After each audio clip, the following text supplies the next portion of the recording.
এই ছাত্রদলের সন্ত্রাসীরা বহিরাগত নিয়ে এসে চাপাতি দিয়ে, হকি স্টিক দিয়ে তারা শিক্ষার্থীদের উপর, শিক্ষকদের উপর এবং ছাত্র শিবিরের নেতাকর্মীদের উপর হামলা করছিল। দায়িত্ব অবহেলা করেছে পুলিশের যে সকল সদস্যগুলো উপস্থিত ছিল। হামলার সময় ছাত্রদলের সন্ত্রাসীদেরকে যারা বাধা দেয় নাই, হামলা হয়েছে ছাত্রদল কর্তৃক। তার প্রতিবাদে এবং এই সন্ত্রাসীদেরকে দ্রুত সময়ের মধ্যে আইনের আওতায় নিয়ে এসে তাদেরকে অ্যারেস্ট করার জন্য আমরা আজকে চট্টগ্রাম পুলিশ সুপারের সাথে দেখা করতে এসেছি, পুলিশ কমিশনের সাথে দেখা করতে এসেছি। এখানে পুলিশের উচ্চপদস্থ যারা দায়িত্বশীল আছে তারা উপস্থিত ছিলেন। আমরা তাদেরকে সুস্পষ্টভাবে জানিয়েছি বাংলাদেশের প্রতিটি ক্যাম্পাসে জুলাই বিপ্লব পরবর্তী আমরা বলেছি আমরা ক্যাম্পাসে একটা গণতান্ত্রিক পরিবেশ চাই। ক্যাম্পাসের মধ্যে বহিরাগত সন্ত্রাসী নিয়ে এসে হকি স্টিক, চাপাতি অথবা দেশীয় অস্ত্রের মাধ্যমে শিক্ষার্থীদের উপর নির্যাতন করা, নিপীড়ন করা, সেই ধরনের হামলার সাথে যারা জড়িত থাকবে তাদেরকে যেন আইডেন্টিফাই করে বিচারের আওতায় নিয়ে আসা হয়, সেই কথাগুলো আমরা বলেছি। তো আপনারা জানেন গতকালকে সিটি কলেজে ছাত্রদলের চিহ্নিত সন্ত্রাসীরা, যাদের ছবিগুলো আপনারা ইতিমধ্যে পেয়েছেন, বিভিন্ন পর্যায়ের বহিরাগত সন্ত্রাসীদেরকে নিয়ে এসে তারা চাপাতি দিয়ে, হকি স্টিক, স্টাম্প দিয়ে ছাত্র শিবিরের নেতাকর্মীদের ওপর নৃশংস কায়দা হামলা করেছে।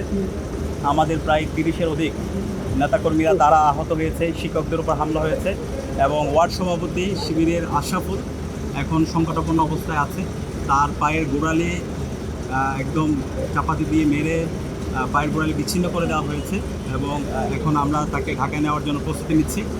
তো সব মিলিয়ে আরও অনেকের মাথায় আঘাত করা হয়েছে, বুকে আঘাত করা হয়েছে, বিভিন্ন জায়গায় শরীরের নৃশংস কায়দায় হামলা করা হয়েছে।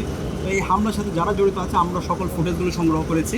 এই সকল ফুটেজগুলো আমরা পুলিশের কাছে হস্তান্তর করেছি এবং একই সাথে আমরা ওনাদের কাছে জিজ্ঞেস করেছি। গতকালকে আমরা দেখতে পেয়েছি পুলিশের সামনেই এই ছাত্রদলের সন্ত্রাসীরা বহিরাগত নিয়ে এসে চাপাতি দিয়ে, হকি স্টিক দিয়ে তারা শিক্ষার্থীদের উপর, শিক্ষকদের উপর এবং ছাত্র শিবিরের নেতাকর্মীদের উপর হামলা করছিল। ওই সময়ে কেন পুলিশ সাইলেন্ট অবস্থায় ছিল, নীরব অবস্থায় ছিল? এবং আমরা ফেসিবাদী আমলে এই ধরনের ছাত্রলীগ যখন শিক্ষার্থীদের উপর হামলা করতো তখন আমরা দেখতে পেয়েছিলাম এই ধরনের ল এনফোর্সিং এজেন্সি, পুলিশ এবং রাষ্ট্রীয় অন্যান্য প্রশাসনগুলো তারা নীরব থাকতো। তো জুলাই বিপ্লবের পরে কেন এই ধরনের আইন শৃঙ্খলা বাহিনী এই ধরনের হামলা কীভাবে তারা বৈধতা দেয়, তারা কেন নীরব ছিল? তো আমরা তাদেরকে বলেছি যারা এই ধরনের দায়িত্ব অবহেলা করেছে, পুলিশের যে সকল সদস্যগুলো উপস্থিত ছিল হামলার সময় ছাত্রদলের সন্ত্রাসীদেরকে যারা বাধা দেয় নাই তাদেরকে বিচারের আওতায় নিয়ে আসা হয় এবং একই সাথে দ্রুত সময়ের মধ্যে তদন্ত করে সবাইকে বিচারের আওতায় নিয়ে আসা হয়। এবং আমরা কয়েকটা দফা তাদের কাছে দিয়েছি। আমরা বলেছি হামলার সঙ্গে জড়িত সকল সন্ত্রাসীদেরকে দ্রুত শনাক্ত করে যেন অ্যারেস্ট করা হয় এবং ঘটনার সুস্থ, নিরপেক্ষ এবং স্বচ্ছ যেন তদন্ত নিশ্চিত করা হয়। দোষীদের বিরুদ্ধে প্রচলিত আইনে দৃষ্টান্তমূলক শাস্তির যেন ব্যবস্থা গ্রহণ করা হয়। একই সাথে দায়িত্ব অবহেলা ও নিষ্ক্রিয়তার অভিযোগে সংশ্লিষ্ট পুলিশ সদস্যদের ভূমিকা তদন্ত করে প্রয়োজনীয় ব্যবস্থা যেন গ্রহণ করা হয় এবং শিক্ষা প্রতিষ্ঠানসমূহে শিক্ষক শিক্ষার্থীদের নিরাপত্তা নিশ্চিতে কার্যকর ও দৃশ্যমান পদক্ষেপ যেন গ্রহণ করা হয়। একই সাথে ভবিষ্যতে যেন ক্যাম্পাসে কোনো ধরনের যেন সন্ত্রাস এবং সহিংসতা না হয়, সেটার জন্য আগে থেকে যেন প্রশাসন অ্যালার্ট থাকে এবং যে কোনো ধরনের ঘটনায় যারা দোষী তাদের বিরুদ্ধে যেন দৃষ্টান্তমূলক বিচারের আওতায় নিয়ে আসা হয়। তো তারা আমাদেরকে আশ্বস্ত করেছেন যে এই সমস্ত সন্ত্রাসীরা আছে তাদের নাম সহ আমরা পুলিশের কাছে হস্তান্তর করেছি, তাদের ফুটেজগুলো দিয়েছি। তারা আমাদেরকে বলেছে দ্রুত সময়ের মধ্যে তাদেরকে আইনের আওতায় নিয়ে আসা হবে এবং তারা বলেছে আমরা যে কথাগুলো বলছি, এই যে অপরাধী ছাত্রদলের সন্ত্রাসী তাদেরকে বিচারের আওতায় নিয়ে আসে, এটাও তাদের দাবি। এই সমস্ত সন্ত্রাসীদেরকে তারা বিচারের আওতায় নিয়ে আসতে চায়, ক্যাম্পাসের মধ্যে একটা গণতান্ত্রিক পরিবেশ নিশ্চিত করতে চাই এবং সন্ত্রাসীদের বিরুদ্ধে তাদের কথা হচ্ছে জিরো টলারেন্স। তা আমরা এখন দেখতে চাই তারা তাদের কথা এবং কাজের মধ্যে তারা মিল রাখছে কিনা।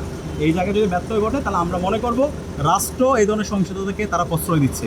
তো আমরা আমাদের জায়গা থেকে দেশীয় যে আইন, সেই আইন অনুযায়ী আমরা তাদেরকে দাবি জানিয়েছি।